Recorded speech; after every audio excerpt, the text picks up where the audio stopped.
Hello दोस्तों, नमस्कार। स्वागत है आपका ई प्लांट हेल्थ यूट्यूब चैनल पर। आज की इस वीडियो के माध्यम से दोस्तों आपको बतलाएंगे बीन्स की उन्नत खेती। बीन्स की खेती कब और कैसे करना चाहिए, इस वीडियो के माध्यम से संपूर्ण जानकारी साझा करेंगे। जैसे उन्नतशील किस्में और जो वैरायटी आप लगा रहे हैं उनका उत्पादन आप कैसे ज़्यादा से ज़्यादा बढ़ा सकते हैं, खाद और उर्वरक की मात्रा और साथ ही लगने वाली समस्याएं, बीमारी, डिजीज़, पेस्ट, इंसेक्ट और उनका रोकथाम के बारे में भी इस वीडियो के माध्यम से बतलाने वाले हैं। और साथ ही दोस्तों बतलाएंगे बीन्स की खेती कब और कैसे करना चाहिए, तो वीडियो पर बने रहिए। सबसे पहले बात करते हैं टाइमिंग यानी समय। बरसात में जुलाई से अगस्त और सर्दी गर्मियों के लिए अक्टूबर से दिसंबर के मध्य आप खेती कर सकते हैं।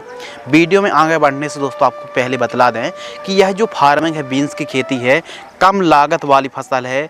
कम दिनों में एक अच्छा मुनाफा आप इस फसल से निकाल सकते हैं। ज़्यादा भी सिंचाई की आवश्यकता नहीं पड़ती, बस मध्यम सिंचाई की आवश्यकता पड़ती है। यानी कम लागत और ज़्यादा प्रॉफिट देने वाली बीन्स की खेती हमारे किसान भाई कर सकते हैं। तो इसके अलावा भूमि, सभी प्रकार की भूमि पर आप खेती कर सकते हैं। बस मृदा की पीएच वैल्यू 5.5 से 7.5 तक चल जाती। उत्तम जल निकास का प्रबंध होना बहुत ज़्यादा जरूरी है। ठीक तरीके से खेत की आपको तैयारी करा लेना चाहिए। खेत की तैयारी ठीक तरीके से करें, उत्तम जल निकास का प्रबंध हो, 1 से 2 बार कल्टीवेटर तक फिर तोता से पहली और दूसरी प्लोइंग कराना चाहिए। रोटावेटर या फिर डिस्क हैरो से आपको मिट्टी को ठीक तरीके से भुरभुरी करा लेना चाहिए। इसके अलावा दोस्तों बात करते हैं उन्नतशील किस्में जो इम्प्रूव वैरायटी है। सेमिनिस कंपनी की मूरा लेडा के नाम से आती है। सेमिनिस कंपनी की एक और वैरायटी आती है दोस्तों फाल्गुनी के नाम से है।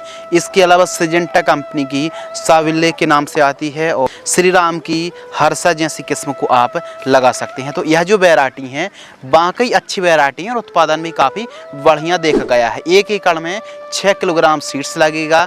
बीज उपचार करें, CM75 से 5 ग्राम फंगीसाइड को लीजिए और 1 किलोग्राम बीजों को उपचारित करके 40 मिनट तक छांव में सुखाएं और उसके बाद आपको सोइंग करना चाहिए, बुआई करनी चाहिए। बेसल डोज जब आप बुआई कर रहे हैं तो उस समय कौन सी खादों का प्रयोग करें? सिंगल सुपर फास्फेट और उर्वरक खाद 50 किलोग्राम, 2 ट्रॉली गोबर की खाद प्रयोग करना है और रीजेंट GR दानेदार insecticide 5 kilogram, MOP muriate of potash 20 kilogram, इन सभी को मिक्स करना है। और बेड जब आप तैयार करा रहे हैं बेड के ऊपर दे करके आपको ठीक तरीके से बेड प्रिपरेशन कराना चाहिए। बेड की चौड़ाई दोस्तों आपको 2.5 फीट रखनी है, बेड से बेड की दूरी 3 फीट और बेड की ऊंचाई तकरीबन 1 फीट रखनी चाहिए। पौधे से पौधे की दूरी दोस्तों आपको रखना है 1 फीट, लाइन से लाइन की दूरी 1 फीट आप रख सकते हैं। और एक बेड पर यदि आप बेड विधि से खेती कर रहे हैं तो डबल लाइन पर आप बुआई कर सकते हैं, सोइंग कर सकते हैं। और यदि आप साधारण तरीके से खेती कर रहे हैं तो आप 4-5 पंक्ति को एक पाटा पर लगा करके ठीक तरीके से, जो कि आप वीडियो पर देख रहे हैं, एक पाटा में 5 से 7 पंक्ति को आप लगा करके और जो पाटा से पाटा की दूरी तकरीबन 3 से 4 फीट आप 3 फीट रख सकते हैं। 3 फीट सफिशेंट है। तो इस हिसाब से आप डिस्टेंस को मैनेज कर सकते हैं, बढ़िया डिस्टेंस है। इसके अलावा दोस्तों यदि बेड विधि से खेती कर रहा है तो बेड से बेड की दूरी 3 फीट आपको रखनी चाहिए। सिंचाई के ऊपर दोस्तों बात करते हैं तो इस फसल पर मध्यम से थोड़ा सा कम सिंचाई की आवश्यकता पड़ती है। फिर भी आवश्यकता अनुसार स्टार्टिंग पर 10-10 दिनों के अंतराल पर सिंचाई करनी चाहिए। हल्की सिंचाई करें, हमेशा बीन्स पर हल्की सिंचाई करनी चाहिए। सिंचाई ड्रिप एरीगेशन से और फ्लैट एरीगेशन से ही सिंचाई करें, स्प्रिंकलर एरीगेशन सिंचाई ना करें, तो ध्यान रखें। यदि आप ड्रिप से खेती कर रहे हैं तो थोड़ा सा उत्पादन बढ़ेगा, फ्लैट एरीगेशन से सिंचाई कर रहे हैं तो उत्पादन बढ़ने वाला है। इसके अलावा खरपतवार की रोकथाम, निराई गुड़ाई करें। पहली निराई गुड़ाई 25 से 30 दिन, सेकंड निराई गुड़ाई 60 से 65 दिन की फसल होती है तो सेकंड निराई गुड़ाई करनी चाहिए। इसके अलावा ड्रिप के ऊपर दोस्तों बात करते हैं तो 16 mm ड्रिप को आप लगवा सकते हैं। स्प्रे शेड्यूल के ऊपर दोस्तों बात करते हैं। देखिए बीन्स की फसल पर ऐसे तो कोई खास प्रकार की बीमारी नहीं आती है सिवाय फल छेदक और रस्ट, सुंडी, वॉलवर्म की समस्या देखने के लिए मिलती है। लेकिन कौन सी समस्या बीमारी आ सकती हैं इसके बारे में भी जानकारी साझा करते हैं, समझते हैं और उसके बारे में रोकथाम बतलाते हैं।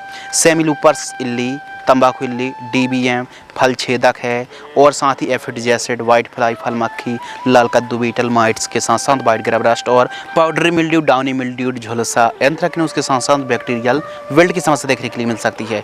तो इसके लिए फर्स्ट स्प्रे 35 से 40 दिन की फसल होती है तो 15 लीटर पानी में घोल करके स्प्रे करें। सेकंड स्प्रे 60 से 65 दिन की फसल होती है। तो जो भी कॉम्बिनेशन आप देख रहे हैं यह 15 लीटर की दर से स्प्रे करना चाहिए। खाद का शेड्यूल, फर्स्ट खाद 25 से 30 दिन की फसल होती है, सेकंड खाद 40 से 50 दिन की फसल होती है। तो केवल 2 कॉम्बिनेशन देने की आवश्यकता है, ध्यान रखें। ज़्यादा खाद देने की आवश्यकता नहीं होती है। यदि आप बुआई के समय गोबर की खाद प्रयोग करेंगे, सरसों की खली भी प्रयोग कर सकते हैं, अच्छा उत्पादन देखने के लिए मिलता है। एकदम पौधे पर ग्रीननेस बनी रहती है। तो साधारण तरीके से खेती कर रहे हैं तो यह जो खादों के कॉम्बिनेशन 2 कॉम्बिनेशन बतलाए हैं, इनको आप प्रति एकड़ की दर से जड़ों से 5 से 6 इंच दूर दे करके आप सिंचाई करेंगे तो अच्छा रिजल्ट देखने के लिए मिलने वाला है। तो इस हिसाब से फर्टिगेशन शेड्यूल चलाएं। लागत के ऊपर दोस्तों बात करते हैं तो 1 एकड़ में जो लागत लगने वाली है 30 से 35 हज़ार रुपये के आसपास लागत लगेगी। लाइफ साइकिल, यह जो फसल है कम दिन की फसल है, 90 से टोटल 100 दिन की इसकी सेल्फ लाइफ होती है। उत्पादन 1 एकड़ में कम से कम 120 से 130 क्विंटल प्रति एकड़ की दर से पैदावार देखने के लिए मिलती है। बाजार भाव, हमेशा बाजार भाव अच्छे रहते हैं। 15 रुपये से लेकर 55-60 रुपये प्रति किलोग्राम तक का रेट देखने के लिए मिलता है। तो बीन्स के हमेशा रेट अच्छे रहते हैं। और आप एक काम कर सकते हैं दोस्तों कि सितंबर अक्टूबर महीने पर यदि आप जैसी बरसात एंड होती है, यदि बरसात एंडिंग के तुरंत बाद यदि आप बीन्स को लगाते हैं तो फिर बाजार भाव सबसे ज़्यादा देखने के लिए मिलेंगे सितंबर, मध्य सितंबर, अक्टूबर के पहले दूसरे पखवाड़े पर, पहले दूसरे सप्ताह पर यदि आप खेती करते हैं तो अच्छा आपको रेट मिलेगा, बाजार भाव मिलेगा, मुनाफा। तो सभी लागत को काटकर आप बीन्स की खेती से आप 2 लाख रुपए से लेकर 3 लाख रुपए तक कमाई कर पाएंगे। उत्पादन अच्छा होता है। यदि आपको मार्केटिंग रेट अच्छे मिलते हैं तो फिर जो नेट प्रॉफिट है, आमदनी शुद्ध लाभ है, वो बढ़ने वाला है। तो आज की इस वीडियो के माध्यम से हमने आपको बीन्स की खेती कब और कैसे करना चाहिए संपूर्ण जानकारी साझा की। यदि आपको यह वीडियो पसंद आती है तो वीडियो को लाइक करें। धन्यवाद।